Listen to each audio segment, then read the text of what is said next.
Hi folks, and we're back again. So you got Mike and David. there we go. And I don't know why that's impressive. I don't know. We are looking at something called Bubble Maps today. So again, a relatively straightforward kind of thing. It's a good approach to either sort of building maps from scratch or even deconstructing them. So let's walk through it. He says, there we go. So again, UAC, good example of this kind of thing. There is no way that UAC, that was the first iteration of their map. That's one taken from Game Pressure, and the actual one on the side is the in-game one. But I'm guessing they didn't create that in one go, going, yes, it's all going to be like this, the end. So this is kind of one of the approaches that they most likely took while they're doing this. I know quite a few designers do this for things. So down at Cody's and whatever, they do bubble maps. And that's how they bring things together. It's really quick, it's really efficient, and you can change it without going, oh no, I've made a whole level that doesn't work, let's rebuild it and do that. Sure. So what we want to be looking at is breaking stuff down into basically point by point of what is actually going on. Now you can do this in quite a few ways, and we'll probably come back to this at later points, looking at narrative steps, beat pacing, that sort of thing, but I've kind of broken this down into just integral mechanical sections as we're going it through. So first stage, again, that looks super simple, but start simple, gets more complex as we're going along.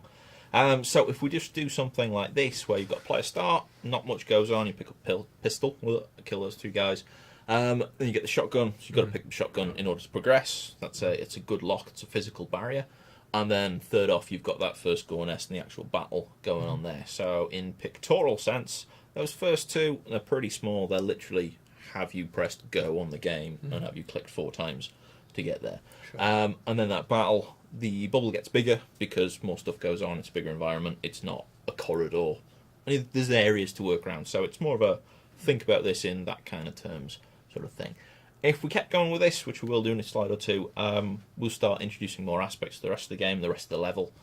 So this is pretty much the first area of UAC before Doom logo comes up and all that kind of thing. So the next step, what we'd do is we'd start adding a bit more detail to it. Usually you would get all the points of it and then do this, but just an example, you'd kind of step it up like this. So we add some more detail to our points, and we start adding in some kind of mapping reference, so we can start adding in corridors, which wouldn't usually be a bubble because it's a corridor, it's straight, right? Yeah. But we can do if it's an interesting thing, and maybe adding some height differential, and just getting this idea out that some stuff's going to happen there. I haven't quite figured it out yet, but multi-layer stuff will probably be quite interesting. So UAC, that first gore nest actually introduces the player that they can use multiple heights within the game. Lots of stairs, lots of mantling. They've got the enemies on those as well, just showing that imps can jump and throw stuff while they're in the air and whatever going on. So it's actually really important in terms of gameplay as well as everything else. Yeah. So you'd start adding a bit more information to these points, and you start building up kind of a comprehensive list of something really basic, which is just your list, to actually this is interesting, it looks a bit more detailed. So you probably go on to do this, as what I was saying before, just add the rest of the detail in there. So again, there's nothing too excessive in this level, there's just large points and then points of interest when we come to there.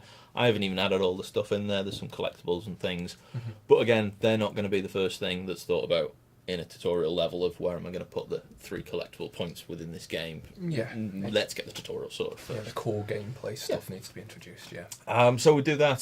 So again, I picked out maybe the 3 big areas. So the first combat outside on Mars, and then 7 is like a huge base attack, and then 11 is kind of the end point. When they're the 3 big bits. The rest of it's kind of moving around corridors, pickups and whatever.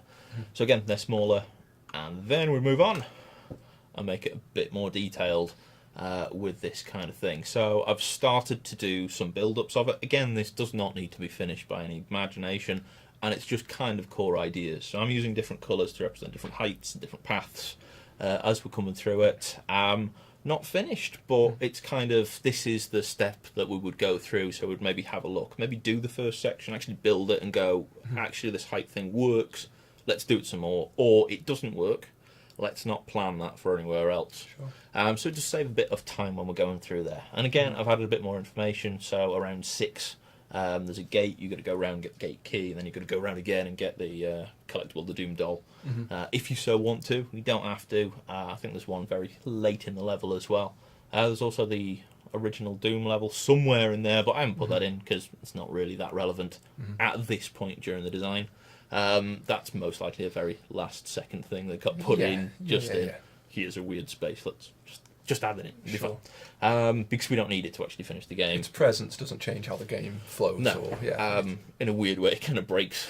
It breaks it. But yeah. doesn't really matter. Okay, so you kind of go for this. So you've got a nice build-up of where you're going, and a level can be very easily dictated in these kind of notations. Doom especially is perfect for this, isn't it? You know, with the linear and then the open ports and the corridors and then the open sort of arenas. It's perfect for it. So with a bubble map, you can do this with it. Obviously, we have done. But some of its uses are also when you come into multiplayer modes. So when you're looking at your UT maps, it's a really good place to kind of add extra patterns in this. Now, there are tons of different ways of coming up with these, which we'll probably have a look at in some other videos. But Bubble Map kind of just gets you, we'll have a thing there. Let's have a thing there. Let's move them together. Let's add some points in. It might work, or it might not too. So your original thing, again, you're not going to have a straight line. Just one line between the two bases. No. That'll go wrong pretty quickly. But adding some extra bits, and then you can see, add some more notation. Again, it helps if you have a key actually explaining what your notation is there. I was thinking maybe an underground passage, and then you've got an overground, so you've got multiple routes. But again, it's a really good way of putting ideas down and then going, you know what, I didn't like it. Select, delete. Start again. Or go and, actually, this bit looks really cool.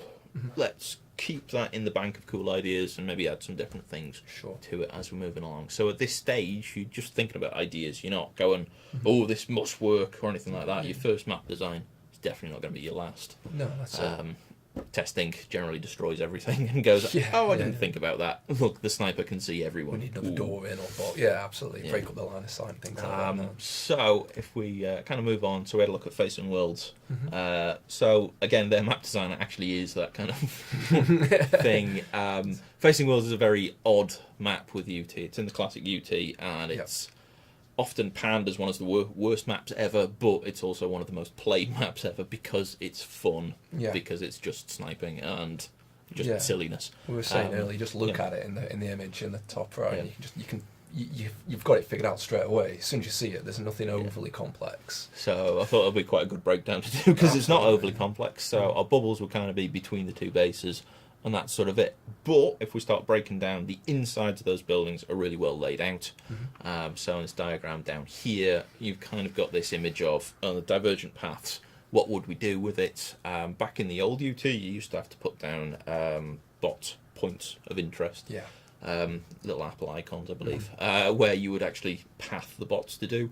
It's a bit different in the new version, but it's kind of what we'd be looking for is what would we want an AI to do, especially in a multiplayer game. And what would the player want to do? So again, all the points of interest on that very base floor are right there. There are more floors to it, and we could go in a bit more detail, but most of those floors have one thing in them. So again, for the purpose of this, it's not that interesting, but when you guys are doing it, it's definitely more important to get all of those layers done, just so you're showing everything in that level. But this kind of basic diagram, as you've seen, it works really well there. It works really well in Doom's kind of very linear pattern. And it's just a really simple kind of thing to get started on. I mean, I'd even draw these out and then start putting the detail of the actual map in afterwards. So then you're adding locational based stuff as we're going on for it. No, that's cool. That's spot on. There we go. Okay, so that's pretty much Bubble Maps. They're really good. They're really fast.